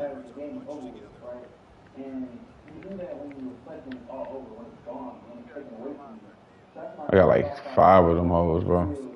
I got that Chubb, that 87 Chubb turned to 88. That 87 Bosworth, some legend white dude turned to 88. I got this Xavier Collins nigga. He's 6'4". He had 88 left outside linebacker, but he perfect in the middle, so I put him in there. Oh, damn. I got like too many middle linebackers. And so I put Harry Perkins and Collins on the end. So if you got a D end, I put them boys on the end when I play nickel. As I got to the locker room, although I was, playing down, my head down, I rose up because I was appreciative in the moment. The last play and the last play to, determine our season in a sense to allow us to move forward, the ball was in my hand. So that means they didn't trust me, right? Yeah, Bosworth. That's who I got. That white dude. He like an 88 for me. He be in there. He be doing his thing sometimes. I like that Collins, my Zayn Collins better though. Great play call. That was a great play call by Coach Reeves, and we be cheering, right? And so that's hindsight, but I call it a few moments where I was appreciative of Coach Saban. I never forget, man, like after the game. Stop playing. And then I got this cornerback named Burke. I appreciate it because everyone trusted me with the football in my hand. And he be fucking eating. He be in the slot. He be doing everything he's supposed to do. When I bought him for too much though. And I bought him, he was like 110. Now he on like 90. Touchdown. We out of there. We'll fuck with you, son.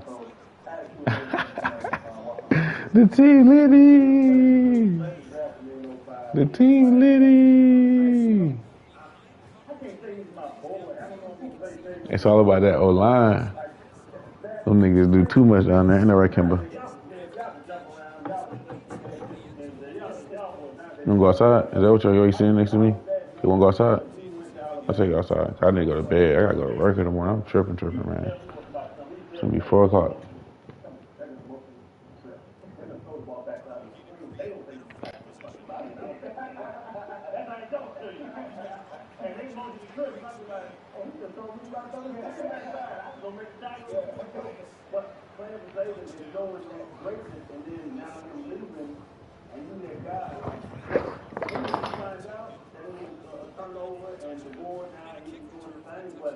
What was the thought process when that whole process was going on? Of course, going back to everything that transpired once Coach Saban retired, I was unaware that he was going to retire, but I do acknowledge why he retired. I understand why he retired, and I'm so happy for him to, as asking him talk about life like football. What about life like coaching? So much life that he can experience and he can enjoy now that he's done playing, he's done coaching, he's in football. You love football, right? You now be able to talk, and the broadcasting on of football and talk about something you love, so always supported Coach Saban and now his new life, his life as a coach, now he's taking experience. It was tough initially, Coach Saban had a huge impact on that. And then for me, I go from being my head coach for, 3 years, and then now turn to my senior year, training across the board, right? So a lot of external factors when it comes to what was going on and stuff like that. But I always got respect for my goals. My goals don't change based on a coach, retiring a coach, leaving. I had multiple SPs during in college. And so you got to reflect on something that can get you back into your mindset, your approach to the game of football. And that's something I try to do during that process. I didn't want to make an emotional decision leaving Alabama. I didn't want to do something I didn't think that I would eventually progress. And then I also did not lean on my own understanding. I try to reflect on my coach and I try to reflect on my family and people that I can trust with what is the best decision for myself. And so when it came down to staying or leaving and all that, I was just grounded. I didn't want to stay at Alabama. And clearly, I had an unfinished business. Unfinished business to leaving Rose Bowl. So now transitioning and pushing the page to 2023, 2024. I consider Coach Saban time 2023. And when it was time to move forward, that's when I was saying that 2024. This is our group of men that's going to take the field when it comes to game one, whenever game one is. And so I think it really took time to reflect. It took time to be around people that were uplifting because it was definitely okay, Jared, I always cut you off. Not like this. All right, listen. We have to act like the camera's off at some point. I need the non-manicured, the non-Heisman hopeful, finished sixth in Heisman voting. I don't want that dude. I want the dude that cussed at the camera after he threw the ball against Auburn in the Iron Bowl in the corner and said, "Give me the effing Heisman." I want the dude who I'm sure, if I was betting on, replace something else with the word naked. Right? Because I know there was no way you would carry on sitting there, come on, me and Chad sitting at the locker. You know what, Ken? Ken, when we go out here, you feel me? I feel like we should let those naysayers, they don't have to let them naysayers know. The naysayers, I was on the street the other day, and I saw a little naysayer, and I felt like, right there.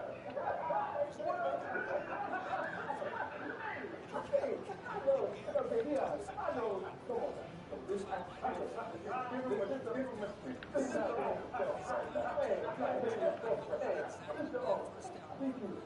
How does that this is opinion. I get that. So, for everybody watching, let all naysayers know, lane. It's something that was built in the off-season based off of 2022 season, right? From that season, we had to flip the page on external factors. Going into that season, we didn't play the standard of Alabama football. And so when it came to the off-season transitioning conference play, it was all about us and all about the mindset and how we approach the game and having doubts, having naysayers, when we would approach the game and things like that. You got me right now. We should look Canelo fight, anything like that. How happy was y'all when they gave you naysayers?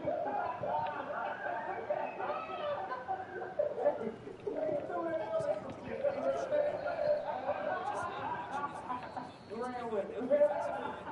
But it is cool though that they did make it sort of the team model. There's a documentary coming out using that Allison College game. They had one of the biggest moments of the year. In fact, Majesty was like, that is not where I thought that was going. But you guys have faith out.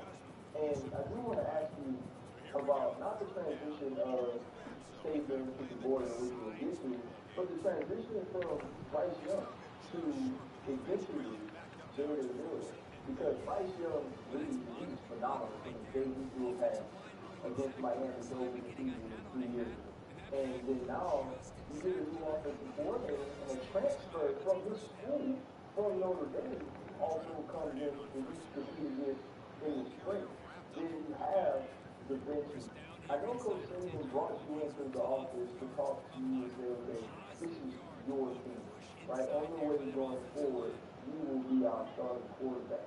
What was that conversation like for you? Did you finally have, I guess, an opportunity to breathe and say, okay, now it's time to build a real serious stamp on what Alabama?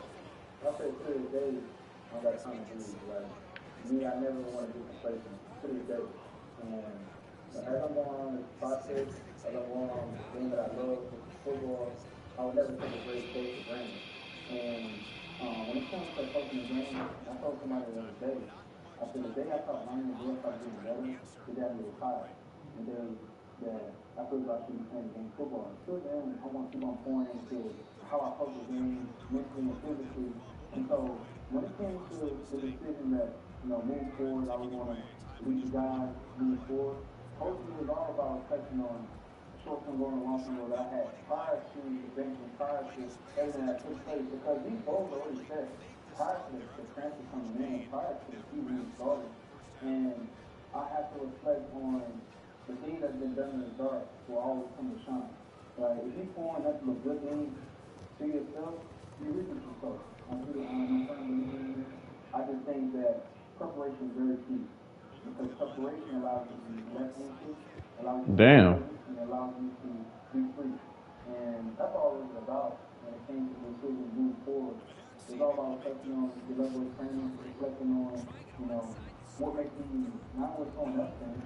That's something that's a social norm in society when it comes to an athlete that we have to place a level of someone else's standard. I'll plan to myself. No one's gonna hold me to a higher standard than myself. And I have to acknowledge that through this process, I'm not a finished product. There's so much more that I can achieve, and that's why it's so exciting to play game of football, because I truly believe it wouldn't be fun if I knew the outcome of my future, what it's going to look like. That's why we play the game, the uncertainty, and that's what makes it fun. We're playing these games.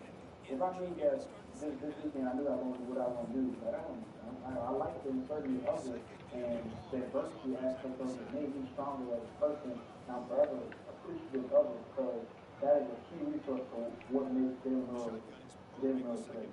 And so I think that's how I think it is. It's tough being a rookie. Cooper Cup, when we had him on the show, talking about dropping passes to win games, fumbling on the 2-yard line. The cool part about Snickers is they're sort of running a rookie mistake sweepstakes. And through going through them, you can win tickets to the Super Bowl in my hometown. And I mean, that's one of the most superstitious spots in the world. But at least if you make the right mistake, you end up at the big game. I had a miserable mistake. They tightened me up. The offensive line tightened me up a couple times. Coming through that, he got too high. So my mistake, I wish I had a couple more Snickers in me. Maybe I could have lumped it down a little better and been a little more stout. Now, I'm with you, like I said, I'm definitely one of the more superstitious people, and I can tell you, I ate Snickers back in the day before the game, and when I did, I felt like I didn't have any energy. I didn't go out there and play well. I'm telling you the honest truth. I needed my Snickers before the game. Oh, damn. And he definitely helped me out. Hey, and I mean, listen, Joe Burrow, he says when he was down and out, his mom made him sick. Yeah, and I was started getting right for a minute after a while now. We might try Real talk. at the end of it. After a while, I started getting to a point where there ain't shit nobody can do. Alabama boys. Jesus Christ.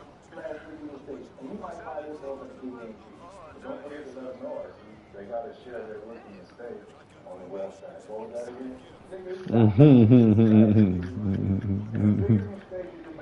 No. So get up, go do it right now.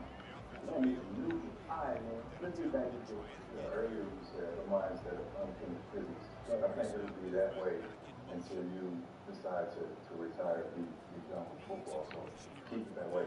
We recently did a show about the NFL, the record-breaking start to the new NFL season with 15 black quarterbacks. So season. How do you look at that, knowing that these guys were the guys before you? And who are some of the guys that played position that you looked up to, or the guys that inspired you? I think as a college athlete now, I do have to acknowledge the people that paved the way before me and allowed this opportunity to happen. You know, someone had to sacrifice, someone had to stand proud of it, and it's been told to say that I can do this at some point, in past history. So I'm forever thankful and appreciative of that, and I got to see everything as an opportunity. And for me, it's all a reflection. There's a lot of guys that paved the way for us as black quarterbacks. And it's steadily getting better, as we look and reflect, was also, everyone that took place, recently, that 2 black quarterbacks in the season. That just took place.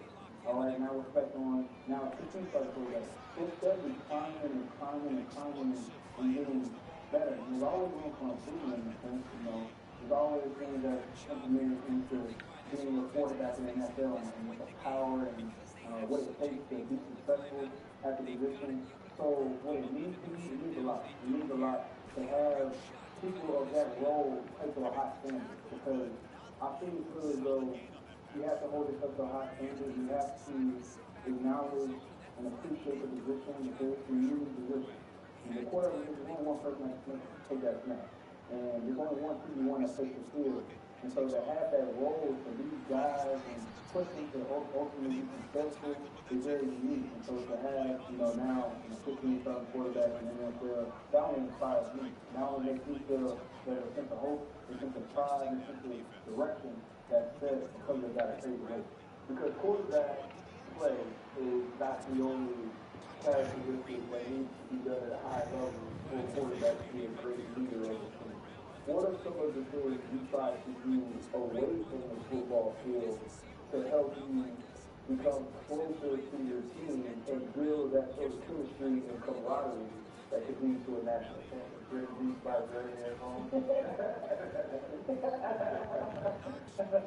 I think chemistry is so important, right? Because there's going to be a point where somewhere down in the season you want to touch the guy next to you, right? One thing that I try to do is often all my teammates, everyone that's around me, right? know where they're from, what's their hobbies, what they like to do, and build relationships, accountability, brother, different things throughout the offseason that just gel us together, right? And I think that was so important to a team aspect of it. And you look at the teams that won national championships, that won Super Bowls, they had a team. And it's hard to beat a team. And I always use the fence analogy. I give you one fence, you're going to crack it real easily. The more I give you, it's going to be hard to break those fences because it's so hard to stop something that's fun or something that's like-minded. And so, to answer your question, when it comes to the offseason, I think that's very important. There's no shot clock in the offseason. There's so much growth that can be made through our offseason that's going to catapult you to be successful whenever the time comes to play an opponent. So just one example is getting on my teammates is very important. Understanding what is a hobby, spend time together with them. And that's one thing I wanted to do is spend time with my teammates and be around them, understand what they like, dislike, right? And one key resource about leadership, the number one is acknowledging the person that you're dealing with, right? And if I know what my teammate dislikes and what he likes, it's very important to how I can try to influence him, right? Say if my teammate's having a bad day, I know what's going to make him happy. I know what's going to make him mad, right? There's going to be a time where down the road, that type of coach is getting on one of my teammates. If I say one thing that can make them smile, one thing that can bring some joy, some light, I made my day. I had a good day, right? And, I bring it back to what's my goal each and every day. If you ask me my goal each and every day is to inspire somebody and bring a sense of life to that person's life. That's my goal. Each room that I walk into, I want to be a positive, light on that person. So that's something I just try to do this offseason, just getting on my team. Hey, Shan, if we come to your house to date your daughter, I'll be like, I tell my daughter, I need you to go to the back, right? And I'm about to bring him in the room and be like, bro, I'm going to need you to cut this off. I'm going to be like, whatever this is, right? Whatever this is, he's the type of guy to go for a job interview. So tell me, what's one of your worst attributes? I just care too much. I'm about to ask her, what is your ailment? Great parents, man. I had my pistols all wrapped up. I didn't get some. One pistol is just a number 2. You get 20 pistol, that's a number 40. You can't break a 40.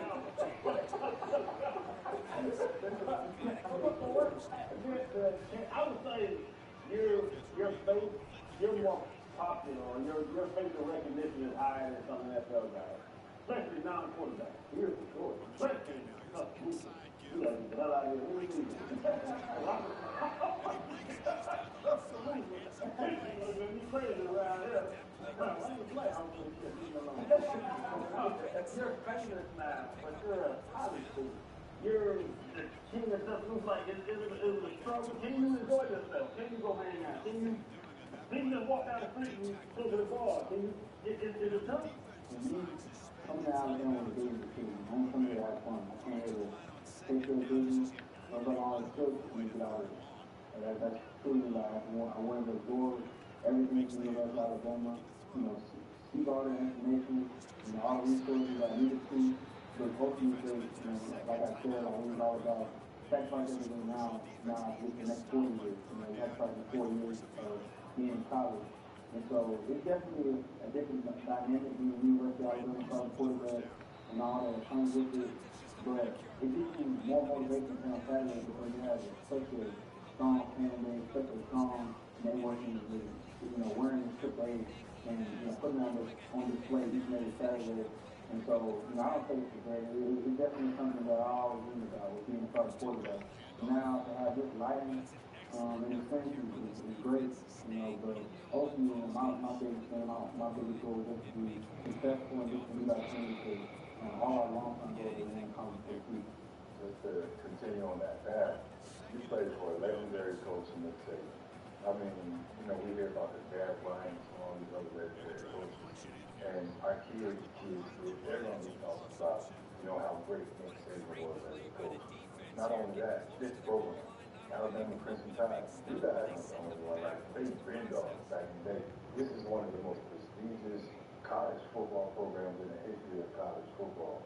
So just to have the opportunity, the player has to be, I know above my head. Recently, the guys that leave here to go pro, I just saw an article where Alabama players alone signed over $1 billion in contracts in the NFL.